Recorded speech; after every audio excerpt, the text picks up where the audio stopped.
Delighted to be with you all today. As you know, just on Friday night, Dr. Manmohan Singh launched in Delhi my latest book, The Paradoxical Prime Minister.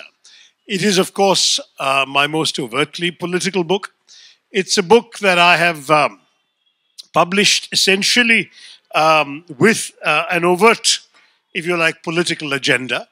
And people might immediately say, well, why should we bother to read it in that case if it's going to be just a sort of screed by an opposition politician against the Prime Minister? The truth is, I also have a 30-year paper trail of writing. I have a reputation to defend as a credible and reasoned commentator on India and on Indian affairs, and certainly the book will be read well after the political exigencies of the moment are past.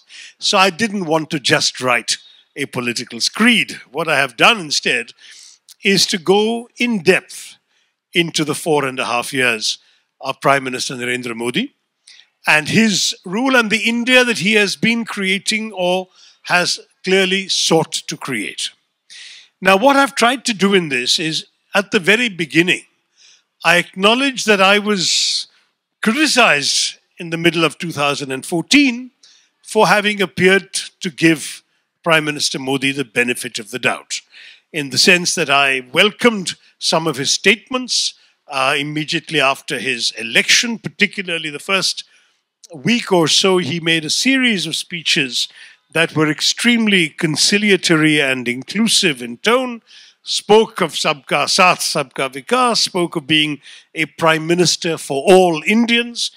And given that message on his part, I wrote an article asking, is there a Modi 2.0? Now that got me a huge amount of flack from my side of the fence, except that the article had actually answered, it's too early to tell, but no one bothered to quote that in the Times of India's paraphrase of my analysis. And so I was accused essentially of having sold out to the victor. And I said at the time that my statements were based on two things. First, respect for the electorate. The electorate had turfed us out and chosen this gentleman. In a democracy, it's our job to respect the voters, to respect the citizens. And therefore, I felt, out of respect for my fellow citizens who had made that democratic decision, that it was necessary to give the victor that much of the benefit of the doubt. The second point I made is that given that the victor was now saying all of these things, they constituted a fair yardstick by which to judge the Prime Minister. That now that he was actually saying that he was for inclusion and inclusiveness, now that he was saying that he was actually going to try and serve all Indians and focus on development, these would now be the yardsticks on which we would be able to judge the Prime Minister and hold him, if you like, accountable for those promises. And it was in that spirit that I had come up with the statements I had done. Well, disenchantment did not take long to set in. In fact, very shortly after the election of Mr. Modi and the swearing in of Mr. Modi, we had the shocking killing of a young Pune techie who just happened to be Muslim. He'd come out of a mosque wearing a skull cap and a beard, and he ran into a bunch of goons calling themselves the Hindu Sena, who felt newly empowered and were looking for a Muslim to bash up.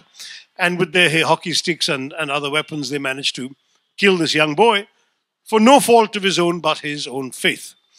And at that point, I was still briefly, as you know, spokesman of the Congress Party at that time, and I publicly called on the Prime Minister to repudiate and condemn what had happened. I called on the Prime Minister to say that this is not what his election was about, that he did not want anyone feeling emboldened or empowered by his victory to go on a spree of Muslim bashing, and that this was not only condemnable, but condign action would be taken and no future such incident would be tolerated. It seemed a very reasonable thing to demand of a Prime Minister, but instead we got complete silence from the Prime Minister and from all agencies of government. And when repeatedly pressed, all the government would say was that law and order is a state subject, it's not our problem. Whereas it would have been a great opportunity to convey very clearly that inclusiveness actually was meant to be taken seriously. From then onwards, it went downhill. And in the end of 2014, 6 months after Mr. Modi had come to power, I published a collection of essays called India Shastra. And in the introductory essay, I said, there is this serious contradiction at the heart of Mr. Modi's prime ministership, that he is saying all these very liberal things, this language of inclusion, but, I said, he seems to be resting for political support on the most illiberal elements in Indian society. And that contradiction not just troubles me, I said, in the seeds of this contradiction may lie the seeds of his own future failure. Now, this is printed in December 2014. So I was able to begin this book with the words, I told you so. Because it seems in many ways that he had spent 4.5 years essentially proving me right. And what I've tried to do, the book consists of 5 sections. The first 86 pages are a sort of, I suppose you could call it a biography. I'd prefer to call it a profile of the man, culled principally from secondary sources, including his own authorized biography as well as journalistic articles about him, but also my own observations and my very occasional encounters with him. I, in fact, begin it with the very first time I met him, quite by accident, when he was still Chief Minister of Gujarat and when I was not in politics. And then from there onwards, I describe Mr. Modi's life, influences, perspectives and actions in a way that I hope you will find readable and refreshing, if I may say so, by comparison with the conventional writing about him. And I plan to read you a very short section of a couple of pages from there, just to give you a sense of the flavor and the tone with which I've dealt with this. Then I analyze the Modi regime, as it were, in 4 sections. The 4 sections are, one, on what I call the modification of India, the way in which the way we think about our country has been altered by the nature of the forces that have been unleashed and condoned by Narendra Modi and his government. And that includes phenomena like, for example, mob lynchings and cow vigilantism. I know there is a tendency in our country to go for whataboutery. You say 2002, they say 1984. Somebody says, you know, there's been terrible incidents here. Somebody says there's been terrible incidents before. Why? But, you know, I'll give you one statistic out of the very many hundreds and thousands of statistics in this rather data-dense book. And one statistic is that according to the present government's Home Ministry figures, of all the incidents of cow vigilantism, violence linked to cow protection, that have occurred in the 70-year history of independent India, 97% of those incidents have happened in the last 4 years. Now, when you realize that that is how bad things have become, you realize there is a qualitative as well as a measurably quantitative difference between sort of the old India and the new India that Mr. Modi likes to claim he's creating. And this modification is analyzed in several chapters. The next section is on government and governance and how that's been functioning. You remember Mr. Modi's slogan, minimum government, maximum governance. We've seen the opposite, I'm sorry to say. The most centralized government with a heavily top-down, tremendous concentration of power in the Prime Minister's office, where previously empowered ministers and secretaries now have to essentially defer to the decision-making of Narendra Modi's own immediate team, where demonetization can be unleashed on the nation without the cabinet being consulted, where the Home Minister doesn't know his own CBI director is going to be removed, where the Foreign Minister doesn't know that Mr. Modi is going to change a foreign policy commitment, but the Defense Minister doesn't know that the Rafale deal for 128 aircraft is mysteriously going to be changed to 36 aircraft. This is the kind of country and government that Narendra Modi has been running for 4.5 years. And this is in some ways the worst of both worlds, because it's a parliamentary system being run in a presidential way. A parliamentary system, by definition, is not one-man rule. It is by definition a system of collective cabinet responsibility, of a trading, if you like, of influence and pressure in coming up with decisions. Instead, what we've got is a presidential system, but in a normal presidential system, the president is truly accountable to an independent parliament because the presidency does not emerge from the parliament. But in a parliamentary system, the prime minister has a parliamentary majority. So he does what he likes, and he's not accountable meaningfully to parliament because whatever he wants is pushed through by his automatic majority in parliament. And linked to it also in this section is a fairly serious analysis of the hollowing out of India's institutions. In fact, things have got worse since the book went to press because the whole Keystone Cops routine we've seen around the CBI, with number one investigating number two and number two investigating number one, and both of them challenging the honesty, integrity of the other, and one wanting to arrest the other, and both of them then being removed. This whole thing is like a 1920s black and white comedy with people rushing in and out from one side to the other, if you've seen those. All of that hadn't happened when I was sending my book to press, so it's not there. But we've already seen in the Modi era fundamental questions being asked about the integrity and impartiality of the institutions that we've sought to build up for 70 years to strengthen the pillars of our democracy, whether it's the Supreme Court, whether it's the Election Commission, the CAG, the CBI, the CVC, the CIC, the Information Commission. All of these are not functioning the way they were just 5 years ago. The CAG essentially brought down the government of Dr. Manmohan Singh. Here have you heard a word out of the CAG on anything the government has or has not done? You've seen, for example, the Information Commission. Right to information was one of the great accomplishments of the UPA government. Today, lakhs, if not millions, of RTI applications are merely piling up unread and unresponded to because of the fact that the way in which the system has been set up. You've got the government's ability to delay appointments of information commissioners and to stonewall queries and, in fact, to refuse to reply to many queries. So the government under Mr. Modi is another section. Then there is a section on Modinomics, and that includes everything from the disasters of demonetization, which I've devoted a rather lengthy but substantiated essay on, in which, again, institutions have also been undermined. Look at the RBI. The Reserve Bank of India was meant to be a powerful autonomous institution, but in the entire demonetization saga, we had the silence of the Reserve Bank governor, the silence of the lamb is what it seemed like in the course of this exercise. And then you've had the botched rollout of GST, which could have been a winner for the Indian economy, but the way it was done did far more damage in the short term, though it's now finally recovering. The manner in which the government went ahead with it showed up the government's deep flaws and failures. And you've also got, of course, a study of the budgets, the railways, various other economic aspects of the Modi government.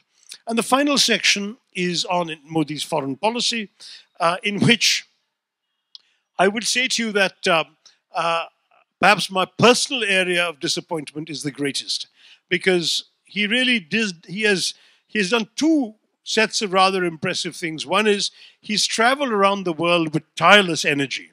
And that was actually very impressive because it meant that sort of an Indian presence was marked in large numbers of countries. I think cumulatively, of his 4 years in office, he spent about 1 year abroad, if you add up all the days of his travel.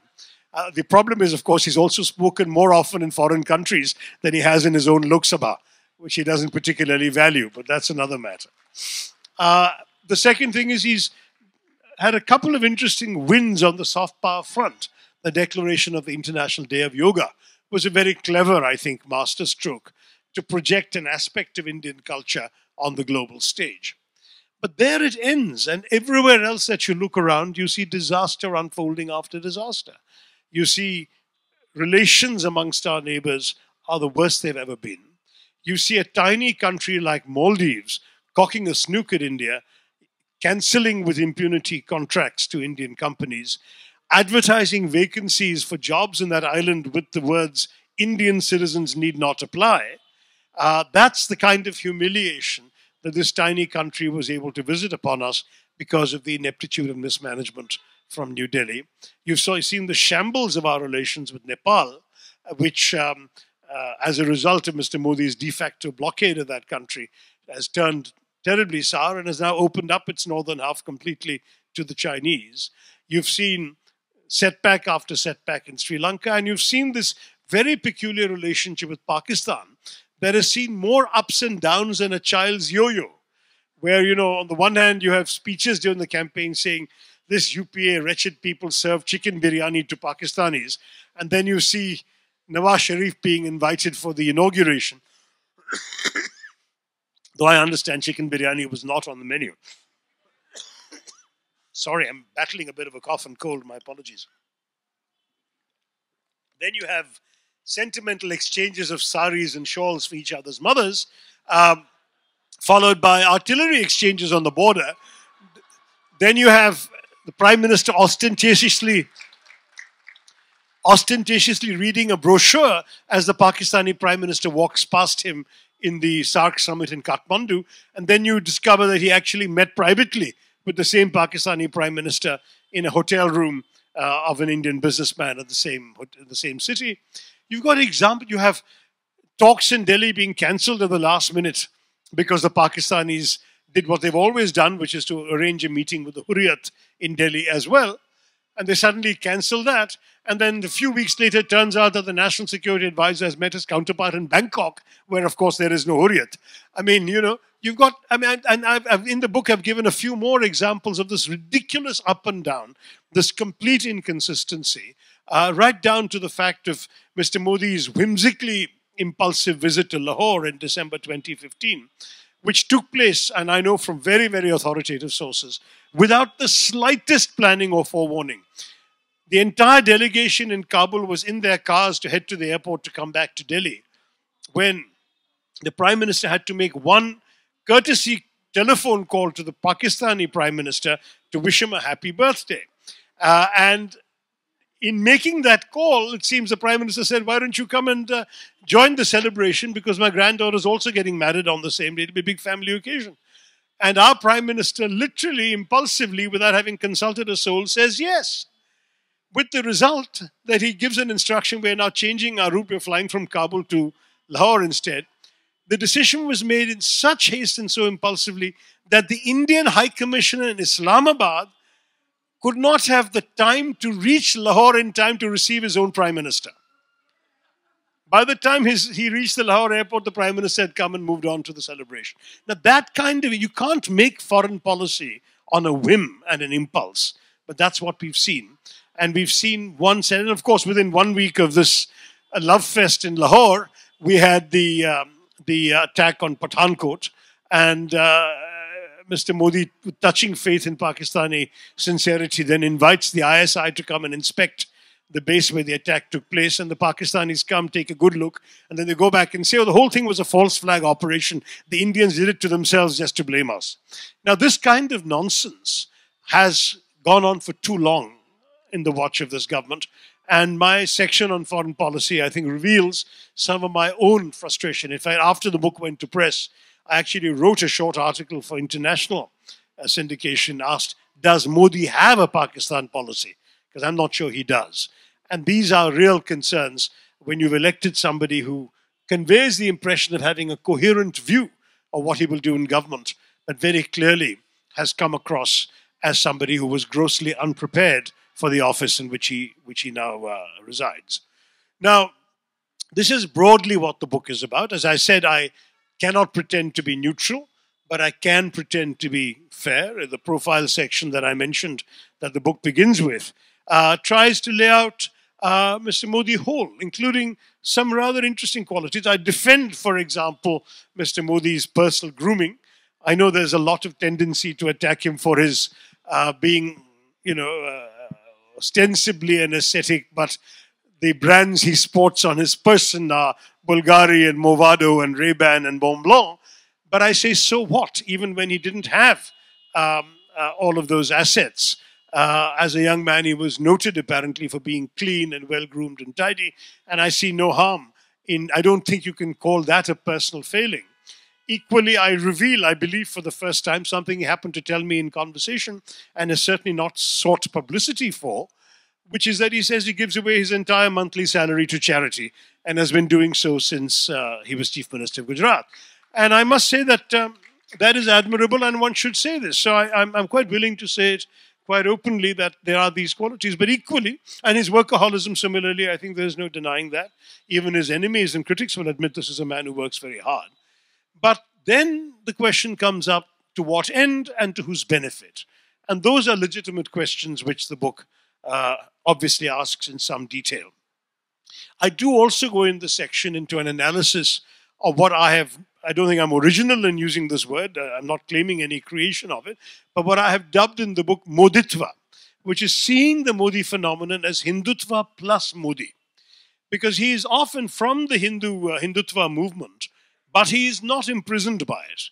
In other words, because of his own personal inclinations, character, and drive, perhaps, he has also risen above it. So he is from the Hindutva movement, but on top of that, he is the person that he is, this whole Modi personality cult that has been built around him.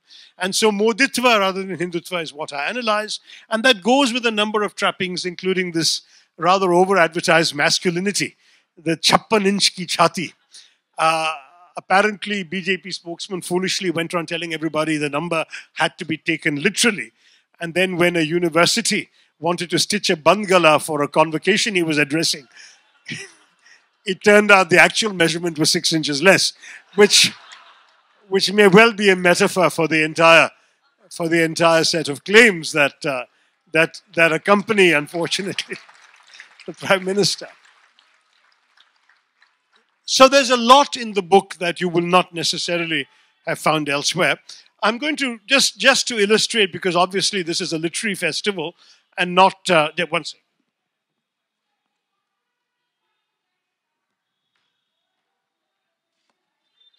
It is a literary festival and not a political one, so I thought it might be useful for me to just share with you a passage or two, a couple of pages that will give you a sense of the way in which one describes some of these things. For example, Mr. Modi's, there we are. Mr. Modi has been extremely effective, as you know, in his the marketing of his image. And I think this is actually part of one of the strengths of Modi and Moditva. So here's a couple of pages from the book. A key part of his public appeal, here I'm talking about 2012-13, in the lead up to his anointing as the BJP's prime ministerial candidate. A key part of his public appeal was his decision to bypass the mainstream media, which he felt had been unfair to him in and since 2002, in favor of reaching out directly to the public on social media. His Twitter account became a key vehicle of his messaging. In the interest of full disclosure, I should say, with due immodesty, that I had anticipated him in this regard, but he eclipsed me on 4th July 2013 as the country's most followed politician on Twitter and multiplied his lead several times soon thereafter. He is now the third most followed current world leader on Twitter after US President Donald Trump and Pope Francis, with over 43 million followers. In addition to his Twitter page, Narendra Modi, or perhaps more accurately, his personal social media cell, ran a Facebook page, a YouTube channel, a LinkedIn account, and also posted widely on other social media, including, when they became popular, Pinterest, Instagram, and Tumblr. Not Tinder, unfortunately, but that's not in the book. Both through his choice of medium and the nature of his posts on these social media services, Mr. Modi projected a compelling picture of himself to the world. His photograph showed a modern, hands-on man of action, laptop at the ready, financial newspaper in hand, or wielding a DSLR camera. Other images portrayed a cosmopolitan sophisticate. There was Mr. Modi reading an Obama biography, Mr. Modi in a tracksuit, Mr. Modi sporting a cowboy hat. These social media images were a vital part of a larger branding exercise designed to achieve the visual reimagining of Narendra Modi. The photograph sought to portray a man who was both not what people assumed he was and was something people thought he might not be. The first message was that he was not the typical socialist politician clad hypocritically in khadi, whom the Indian public had seen too many of over the years, and equally that he was not the khaki shorts wearing, lathi wielding RSS pracharak with antediluvian ideas about modern society and economics. Instead, the new brand image showed Narendra Modi as a man who comfortably occupied two spaces, that of Hindu values and traditions embodied in his ideology and politics, but also that of globalized modernity reflected in his activities as the progressive-minded CEO of Gujarat Inc. Narendra Modi had from childhood a taste for different ways of doing things and saw himself as a man of innovation. This self-image was what the picture sought to project to the wider world. The picture spoke of a figure not associated in the public mind with the RSS, a modern man, adept at using the latest communications technology, at home with international economic thought and with titans of global business. Mr. Modi wished to convey that he had a globalized vision for the nation. Unlike most of the members of his old organization, the RSS, who were associated with the nativist and protectionist ideas advocated by that body's Swadeshi Jagran Manch. As Mr. Modi declared in an address to the Sri Ram College of Commerce in Delhi in 2007, in a metaphor he was to use 7 years later as PM in a memorable address in Madison Square Garden, Indians in the past had been known as snake charmers, but Indian youth in the future were moving from the snake to charming the mouse, the latter, of course, attached to a computer. This reinvention of the right-wing project by Narendra Modi and its propagation by social media did a number of things at once. It challenged the conventional wisdom about his and the RSS's politics and economics. It associated him with a willingness to learn and profit from the West, whereas the RSS had traditionally been seen as resistant to the West and globalization. It identified him with young India's aspirations for modernity. In the process, it allowed Narendra Modi to change the public perception of the party he sought to lead. It helped, of course, that much of the target audience were young people, first-time voters, Facebook and Twitter users, hailing from a generation that had grown up with little memory of the 2002 riots. It's a startling fact that half of India's population is under 25. And so, the oldest of the youths voting for the first time in the 2019 elections would have been barely 6 years old when that tragedy occurred. Many had seen the BJP as a political vehicle for old men speaking in Hindi about the glories of Hindu culture, preferably while wearing saffron and sandalwood paste on their foreheads. Instead, here was a new standard bearer, a smartly attired modern man who could click a mouse with one hand while brandishing a trishul in the other. So that's just to give you a flavor of the writing, and I hope that you will find it interesting as well as a coherent argument. The whole Moditva section is the bit which sort of dabbles with controversy because it also addresses the charge famously raised by Ashish Nandi a few years ago that Mr. Modi is a prototype fascist, and I analyze that charge in some detail without coming to a conclusion about it, but laying out a number of the elements that constitute his personality and his politics. And at the end of that, I essentially point out that while he is of the RSS, he is not confined to it. It's very interesting, for example, that he has been able to manage this affiliation to the RSS and the Hindutva movement, while at the same time, he has been able to ensure that he is larger than the RSS and appeals to people beyond it. So you probably are all aware, because it's not a secret, it's in the media, that his cabinet travels regularly to Nagpur to give a report card to the RSS leadership on how their cabinet ministries are working. And they take correction and direction from the RSS and go back. Something which has never happened in the history of India, and certainly not even during Mr. Vajpayee's earlier BJP government. But in Mr. Modi's case, this happens regularly. But equally, you have the situation where the RSS officials at various levels, even to journalists, express frustration at how Mr. Modi escapes the discipline of the RSS and has always done so.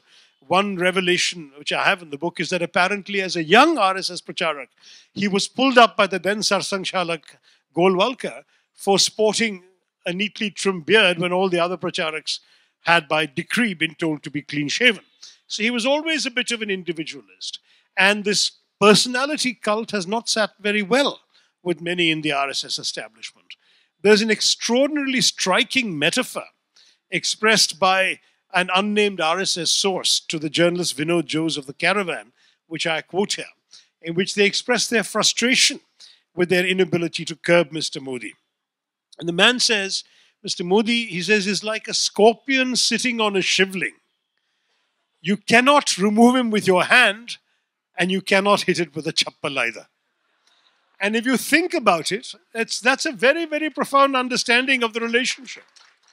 Because if you remove a scorpion with your hand, you'll get stung very badly.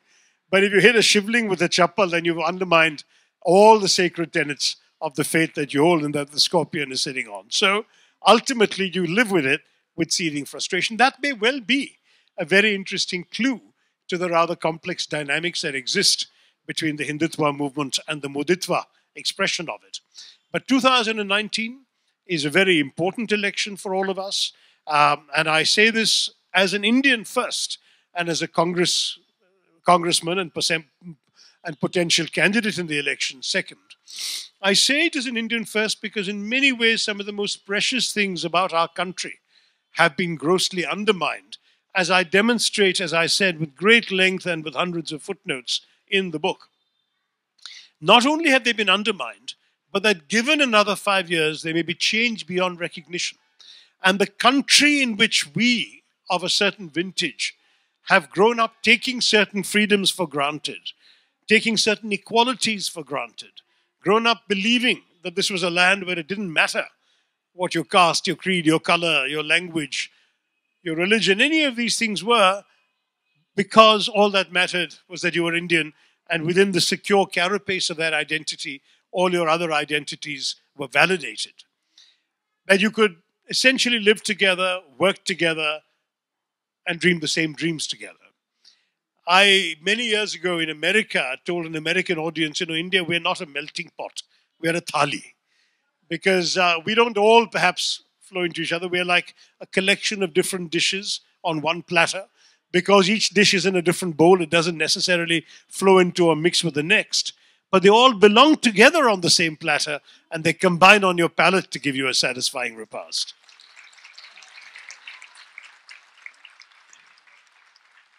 That is the Indian thali.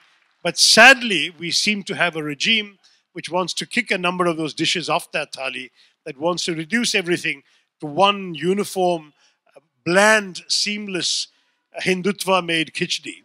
And I think that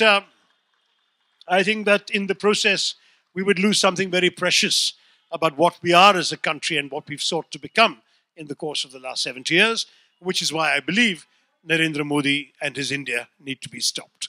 I'll be happy to take a couple of questions. Thank you very much. Wow. That's a very powerful point to stop on, sir. We have very little time. I think we have one volunteer with a mic. Yes. I think sir has been waiting for a question since yesterday. From yesterday, he shouted at me and I had to run to my car because he's bigger than me. He also said that he's ex-army. No one messes with the army. National Air Force. Unfortunately, Mr. Modi has been messing with the Air Force. Have you heard of the Rafale scam? Dr. Shashi Tharoor never missing an opportunity.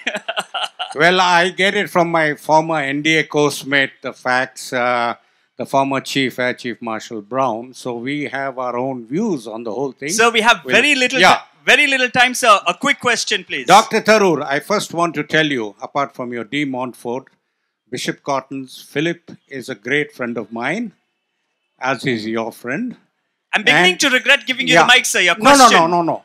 My question is, you have in your book, your wonderful book, and I've read some of them, the root causes of this drift, in my view, have not been, like you start with Hegde War in 1926, how it has gone down, and the original concept of character building, what was his vision in creating the RSS, is floundered because of these sub-fringe organizations which have come, which have no clue of Hinduism, they have no clue of partition and the geopolitical aspects of how Churchill created it, and something is drastically wrong, and I have been a chief guest also at an RSS school and spoken my mind.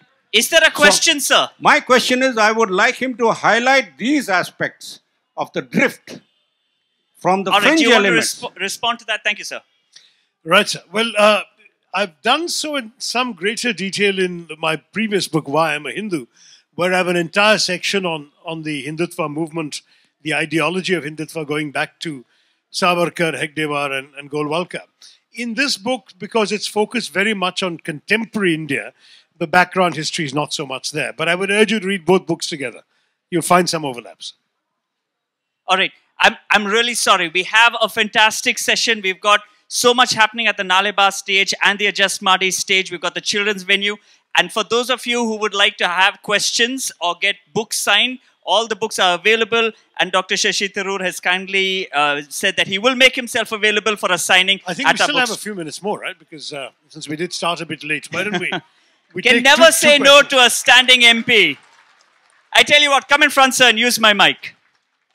One question, Doctor, please. We have a long day ahead of us. Yes, sir. And one from a lady as well, in yes, the interest of gender balance. Yes, sir. You spoke. Sir, I am from Thiruvananthapuram. I might be your voter. You spoke very persuasively about what has gone wrong with the country. Right. And you spoke about a thali. But I look at it that the opposition looks like a very badly made khichdi. It doesn't attract any of us.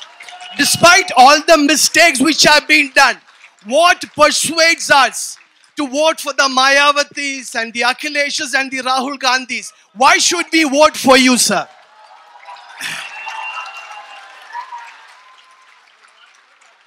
Thank you, sir. Well, if you're from Thiruvananthapuram, you should vote for me because I've been a very good MP for you.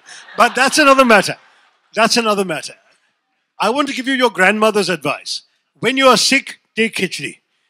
Because our country has sadly been reduced to very grave illness in the last 4.5 years. Wow. And, wow. And you need a health-giving khichdi. There is a very interesting article by Shekhar Gupta which is going around the net in the last couple of days, which makes the argument that the biggest progress in this country has occurred under coalition governments. The liberalization of Narasimha Rao's minority government, the dream budget of Chidambaram's Devagowda government, the extraordinary reforms that took place under Manmohan Singh as Prime Minister in UPA 1, the NDA's own building of the Golden Quadrilateral and Sarva Shiksha Abhiyan.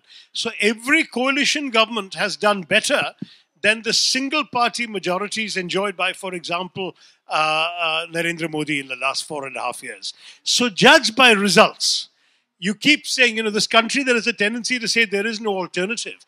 But the fact is we don't have a presidential system.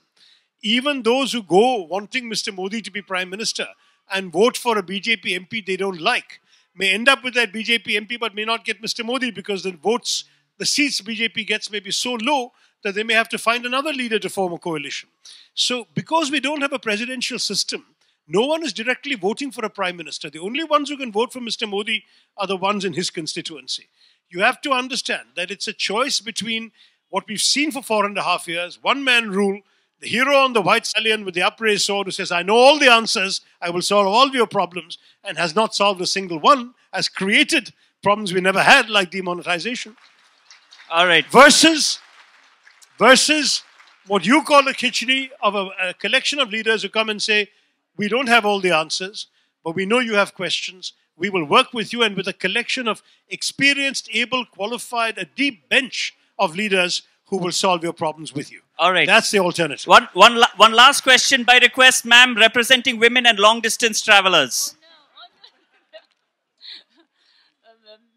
Tharoor, you've been so beautifully articulate and succinct in what you said. Do you, as an author, expect to be crucified? Better than being thrown into the fire just yet. But no, I think jokes apart, many have asked me. I've been giving a clutch of interviews around this book for the last 2 days, and everyone says, this government has been going after you so nastily. There is even a case against me, a completely preposterous case alleging abetment of the suicide of my wife. Though my wife did not commit suicide, and there is absolutely no proof that she did. How can you now write a book that actually lays down a clear-cut challenge to the authorities? And I said, if you have a clear conscience and faith in your own integrity, you have to demonstrate that you will not be intimidated. So they may try and crucify me.